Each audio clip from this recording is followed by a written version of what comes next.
One video. That's all it took to completely destroy what was left of Meghan Markle's crumbling career. What was supposed to be her triumphant comeback moment turned into the most embarrassing public meltdown we've seen in years. Studios are running. Scared, Netflix executives are in full panic mode, and millions of fans are jumping ship faster than you can say, authenticity crisis. If you want to see how quickly a celebrity can go from relevance to irrelevance, make sure to hit that subscribe button because this story gets more unbelievable with every twist. The Duchess, who once commanded headlines and red carpets, just proved that sometimes the harder you try to stay relevant, the more painfully obvious it becomes that your time is up. And trust me, what happened behind the scenes is even more shocking than what we saw on camera. Picture this: Meghan Markle, sitting in her multi-million-dollar Montecito mansion, probably thinking she was about to drop the content piece that would remind everyone why they fell in love with her in the first place. She wanted to show the world her authentic side, her sense of humor, her take on motherhood that would somehow bridge the gap between her royal past and her Hollywood dreams. Instead, what dropped on social media was a masterclass in secondhand embarrassment. The video featured Meghan doing these awkward, forced dance moves that looked like someone trying way too hard to be the cool mom at a middle school talent show. She's giggling, she's swaying, she's trying to be relatable, but everything about it screams calculated performance rather than genuine moment. But here's where it gets really weird. People immediately started pointing out that something was off about her appearance. The baby bump she was supposedly showing off seemed to shift and change in ways that had viewers rewinding and pausing, trying to figure out what exactly they were looking at. Comment sections exploded with questions that had nothing to do with her message and everything to do with authenticity. The backlash wasn't just swift, it was brutal. This wasn't your typical celebrity criticism either. People weren't just saying, the video was cringe. They were questioning everything about her public persona. The comments ranged from, who is this for? To this feels so fake, to much harsher criticisms about her desperation to stay in the spotlight. But that was just the beginning of her nightmare.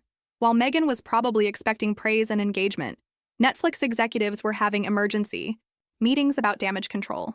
Greg Peters, the CEO, who's known for being brutally honest about business decisions, reportedly went ballistic when he saw the video and the reaction it was generating. Sources inside Netflix paint a picture of complete chaos.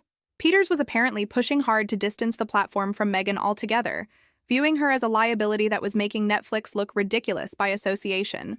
When you're a streaming giant trying to maintain credibility and your content creator is becoming an internet laughingstock, that's a problem that goes straight to the top. But here's where it gets really messy. Ted Sarandos, Netflix's co-CEO, has been surprisingly protective of Meghan throughout various controversies, and he wasn't immediately on board with cutting ties.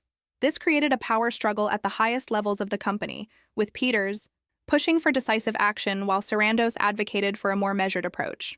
The tension got so intense that board meetings became heated discussions about whether Netflix should honor their existing commitments to Meghan or find ways to quietly exit the partnership. Some insiders described the atmosphere as toxic, with executives taking sides, and the company's unified image starting to crack under the pressure. What's particularly damaging is that this wasn't just about one video. Netflix had been getting internal reports about declining engagement with Meghan's content, negative focus group feedback, and concerns from advertisers about being associated with increasingly controversial material. The viral video disaster was just the final straw in what had been building for months. And the worst part? Season 2 of With Love, Meghan was already in post-production, meaning Netflix was stuck with millions of dollars invested in content that was rapidly becoming unsellable. The entertainment industry moves fast when someone becomes radioactive, and Meghan Markle just got the full treatment. Paramount, which had been in early discussions about potential projects, didn't even bother with a polite, "we'll be in touch" email. They just went silent, leaving her team to figure out that the deal was dead. But Paramount wasn't alone. Sources across Hollywood started whispering about executives who suddenly stopped returning calls from Meghan's representatives. Meetings that had been scheduled got mysteriously postponed indefinitely. Projects that were in development quietly disappeared from production schedules. The speed of this industry abandonment was unprecedented.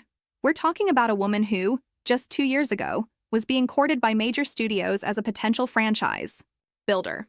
Now, those same studios are treating her like she's got some kind of professional disease that might spread to their other projects. What's particularly brutal is that this isn't just about the video itself. Industry insiders are revealing that there had been growing concerns about Meghan's marketability for months. Focus groups were showing declining interest. Demographic studies were revealing that her core audience was aging out or moving on, and international markets were showing particularly poor reception to her content. The viral video just gave executives the excuse they needed to make decisions they'd been considering anyway. It's easier to cut ties with someone when they've just embarrassed themselves publicly than when you have to explain why you don't think they're profitable anymore. MTV, which had been rumored to be interested in some kind of lifestyle content deal, suddenly went radio silent. Disney, which had previously shown interest in her voice work, started distancing themselves from any association. Even smaller production companies that might normally jump at the chance to work with someone of her profile were suddenly finding reasons to pass. The message was clear. Meghan Markle had become a liability that no one wanted to touch. Instead of reading the room and maybe taking a step back to reassess, Meghan did what she always does when faced with criticism. She doubled down. Hard. Her response to the backlash was a masterclass in missing the point entirely. She released a statement that was supposed to explain her intentions, but instead made everything worse. Meghan framed the video as a brave statement about motherhood, claiming she was trying to show other parents that you don't have to lose your sense of humor or personality when you have children. She positioned herself as some kind of inspirational figure who was being unfairly attacked for being authentic. But here's the thing about authenticity. You can't manufacture it with a press release. The more she insisted that the video was her real self, the more artificial the whole thing seemed. She was essentially asking people to ignore what they saw with their own eyes and instead accept her explanation of what they should have seen. The statement was filled with phrases like "my truth" and "staying true to myself" and "not letting critics silence my voice." It read like a checklist of every celebrity PR cliché that makes people roll their eyes. She was playing the victim while simultaneously trying to position herself as a brave truth-teller, which is a nearly impossible balance to maintain.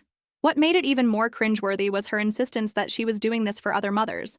She claimed to be representing parents everywhere who felt pressured to be serious all the time, as if awkward dancing in a mansion was somehow a universal experience that would resonate with working moms juggling real responsibilities. The internet's response was swift and merciless. Comment sections filled with people pointing out the disconnect between her message and her delivery. "This isn't authenticity. This is desperation," became a common refrain. People weren't buying what she was selling, and her defensive response only made the situation worse. But Meghan wasn't done digging her own grave. While Meghan was trying to control the narrative about her message and intentions, the internet was fixated on something else entirely. What was going on with her baby bump in that video? The speculation started almost immediately and quickly spiraled into full-blown conspiracy theories that completely overshadowed whatever point she was trying to make. Viewers started posting side-by-side screenshots showing how the shape and size of her bump seemed to change throughout the video. Some frames showed what looked like a perfectly round, prominent bump, while others seemed to show something that appeared deflated or positioned differently. The inconsistencies were so noticeable that even people who weren't looking for controversy couldn't help but notice. The comment sections became detective work sessions, with people analyzing shadows, fabric movement, and body positioning. Terms like moon bump and fake pregnancy started trending, with thousands of people sharing their theories about what was really going on. Whether the speculation was fair or not, it was happening on a massive scale and completely derailing any conversation about her intended message. What made this particularly damaging was that authenticity was supposed to be the whole point of the video. If people are questioning whether something as basic as a pregnancy is real, then everything else becomes suspect too. The conspiracy theories fed into broader questions about Meghan's honesty and transparency that had been building for years. The timing couldn't have been worse either. This was supposed to be content that humanized her and made her relatable to other parents. Instead, it became a mystery that made people question everything about her public persona. The more attention the bump inconsistencies got, the less anyone cared about her actual message. Social media investigators started pulling up photos from other recent appearances, comparing bump shapes and sizes across different events. Fan accounts that had previously defended her started going quiet or even deleting posts. The whole thing became such a distraction that it was impossible to have any other conversation about the video, and through it all, Meghan remained silent about the speculation, which only made people more convinced that something was being hidden. While the public was dissecting her viral video frame by frame, Netflix was dealing with an even bigger crisis behind closed doors. Season 2 of With Love, Meghan was supposed to be her redemption story, the content that would prove she still had something valuable to offer. Instead, it was becoming clear that they had a massive problem on their hands. Test screenings for the new season were reportedly disasters. Focus groups that were supposed to provide feedback for final edits instead delivered brutal assessments that left Netflix executives scrambling. Viewers described the episodes as hollow, self-indulgent, and completely out of touch. Even worse, these weren't random viewers off the street. These were people who had been selected because they showed interest in Meghan's previous content. The numbers were devastating. Engagement scores were in the basement, with viewers consistently rating episodes poorly and many saying they wouldn't recommend the show to others. Comments from test audiences included phrases like, "Who is this for?" and "She seems to be talking to herself rather than the audience." The disconnect between what Meghan thought she was creating and what people actually wanted to watch was becoming impossible to ignore. Netflix found itself in an impossible position. They had already invested millions in production, marketing, and distribution for season 2. The show was essentially finished and ready to release. But the test screenings suggested that putting it out might actually damage the platform's reputation and waste money on promotion that wouldn't generate viewership. Internal meetings became increasingly tense as executives tried to figure out damage control strategies. Some suggested heavily editing the season to remove the most problematic content, while others advocated for quietly releasing it with minimal promotion and hoping it would disappear quickly. The most extreme voices were calling for canceling the release entirely and writing off the investment. But the real problem wasn't just season 2. Netflix was also dealing with Meghan's expectations for season 3, which she was apparently treating as a given rather than a possibility. Sources suggest she was already pitching ideas and expecting renewal conversations, completely oblivious to how poorly her content was testing with audiences. The whole situation was becoming a case study in how quickly a streaming platform can find itself stuck with content that nobody wants to watch. The most telling sign of how badly things were going wasn't the media criticism or the industry backlash. It was watching Meghan's own fan base slowly but steadily abandon her. These weren't casual viewers or fair weather supporters. These were people who had defended her through years of controversy and criticism. Social media accounts that had been posting supportive content about Meghan for years suddenly went quiet. Fan pages that used to share every interview, every photo, every positive story started posting less frequently or shifting focus to other topics. The most telling sign was when longtime supporters started deleting old posts, rather than having them associated with their accounts. The comment sections on her official posts became increasingly hostile territory. Where there used to be heart, emojis, and Yas Queen energy, there were now comments calling her out for being fake, desperate, or out of touch. The ratio of negative to positive comments shifted dramatically, and even the positive ones started feeling forced or defensive rather than genuinely enthusiastic. What's particularly brutal is that many of these former fans weren't just losing interest. They were actively expressing disappointment and frustration. Comments like, "I used to defend you, but this is embarrassing," and "I can't keep making excuses for this behavior," started appearing regularly. When your supporters start publicly expressing regret about supporting you, that's a sign that the damage goes deeper than just bad publicity. The engagement numbers told the story even more clearly. Posts that used to generate hundreds of thousands of likes and shares were struggling to reach even a fraction of those numbers. The algorithm started working against her as engagement dropped, meaning fewer people were even seeing her content in their feeds. It became a downward spiral where poor engagement led to reduced visibility, which led to even worse engagement. Instagram stories that used to be screenshot and shared across fan accounts were now being largely ignored.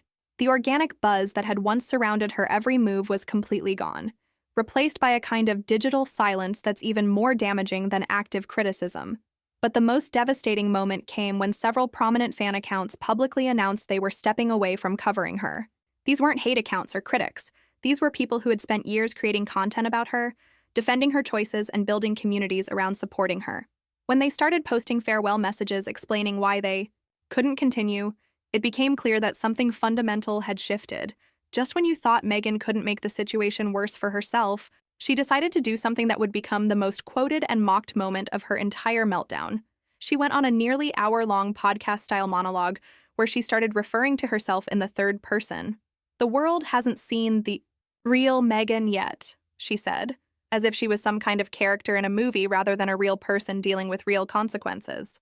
The entire recording felt like she was trying to create her own mythology, positioning herself as some misunderstood figure who was ahead of her time and unfairly persecuted by people who just didn't get it. The monologue was supposed to be intimate and personal, but instead it came across as a masterclass in narcissistic behavior. She spent segments talking about her purpose and her mission to teach other parents how to maintain their joy and humor after having children. The problem? She was delivering this wisdom from her multi-million-dollar mansion while being supported by a team of nannies, assistants, and handlers. The disconnect between her message and her reality was so stark that it became impossible to take seriously. She was positioning herself as someone who understood the struggles of everyday parents while living a life that was completely removed from those struggles. The whole thing felt like she was playing a character rather than being genuine. What made it even more cringeworthy was her insistence that she was being persecuted for her authenticity. She kept returning to themes about critics trying to silence her and the world not being ready for her truth. It was classic victim mentality mixed with messianic complex, a combination that made listeners uncomfortable rather than sympathetic. The internet's response was immediate and brutal. Clips from the monologue started going viral for all the wrong reasons, with people creating memes and parodies that highlighted the most ridiculous moments. The third-person references became a running joke, with people sarcastically referring to themselves the same way to mock her pretentious delivery. But perhaps the most damaging aspect was how it confirmed what critics had been saying about her for years, that she was more interested in being perceived as important than in actually connecting with people. The monologue was supposed to humanize her, but instead it made her seem more out of touch than ever. While Meghan was busy creating more content for internet mockery, Netflix was dealing with an internal crisis that threatened to tear the company apart. The power struggle between Greg Peters and Ted Sarandos over how to handle the Meghan situation had escalated into something that was affecting the entire organization. Peters, who had been pushing for a clean break from Meghan since the viral video disaster, was reportedly furious that Sarandos was still protecting her. Sources inside the company described heated boardroom confrontations, where Peters presented data showing declining engagement, negative audience feedback, and the reputational damage that continued association with Meghan was causing the platform. But Sarandos remained oddly committed to maintaining the relationship, even as evidence mounted that it was becoming increasingly costly for Netflix. This led to speculation about what was really driving his decision-making. Some insiders suggested there might be more to the relationship between Sarandos and Meghan than just professional collaboration, though nothing has been confirmed. The tension got so intense that other Netflix executives started taking sides, creating factions within the company leadership. Some supported Peters' business-focused approach, arguing that Netflix needed to cut its losses and move on. Others sided with Sarandos, suggesting that abandoning Meghan would send a message that Netflix doesn't support its creators through difficult periods. Meanwhile, Meghan was apparently oblivious to the internal warfare her situation was causing. Reports suggest she was actively pressuring Sarandos to greenlight a third season of With Love, Meghan, even though season 2 hadn't aired yet and was already testing poorly. She was operating as if the renewal was a given rather than understanding that her entire Netflix relationship was hanging by a thread. The pressure was so intense that some Netflix board members started questioning whether the company's decision-making process was being compromised by personal relationships rather than business logic.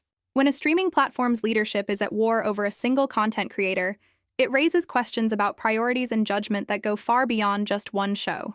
The situation became so toxic that some executives reportedly started looking for ways to restructure Meghan's contract to minimize Netflix's exposure while avoiding a public confrontation that could generate even more negative publicity. As all these behind-the-scenes disasters were unfolding, Meghan's public image was experiencing what could only be described as a slow-motion collapse. Late-night comedy shows that had once been careful about mocking her were now using her as regular punchline material. The protection that had once surrounded her was completely gone. The most devastating moment came when media outlets that had previously been her allies started distancing themselves. Publications that had once written glowing profiles and defended her against criticism began treating her as tabloid fodder rather than serious news. When the people who helped build your image start tearing it down, there's usually no coming back. Social media became increasingly hostile territory. Her posts were generating more negative comments than positive ones, and the algorithm changes meant that fewer people were seeing her content organically. The digital spaces where she had once commanded attention and respect were now places where she was either ignored or mocked. But perhaps the most telling sign was how other celebrities started treating her. The industry endorsements dried up. The collaborative posts disappeared, and the general sense of support from her peer group evaporated. In Hollywood, when other celebrities stop wanting to be associated with you, it's usually because they recognize something that the public is still figuring out. Even her attempts at damage control were backfiring. Every statement, every appearance, Every social media post seemed to make the situation worse rather than better. She had lost the ability to control the narrative, and everything she did to try to regain that control only highlighted how far she had fallen. The most brutal aspect was watching her continue to behave as if she was still the same influential figure she had been years earlier. She was still trying to make grand statements and deliver important messages, but fewer and fewer people were listening. It was like watching someone shout into a void that was getting bigger and emptier with each passing day. Season 2 of With Love, Meghan was quietly scheduled for release with minimal promotion. More like Netflix was trying to fulfill a contractual obligation than actually launching a show they believed in. The lack of marketing buzz or excitement around what should have been a major release told the story better than any official statement could. What started as a simple video meant to show Meghan Markle's fun, relatable side ended up exposing everything that was wrong with her public image and marking the beginning of what appears to be the end of her entertainment career. From Netflix executives at war with each other to former fans deleting their supportive posts, from studios running scared to test audiences giving brutal feedback, the fallout has been more devastating than anyone could have predicted. The most shocking part isn't just how quickly everything unraveled, but how completely avoidable it all was.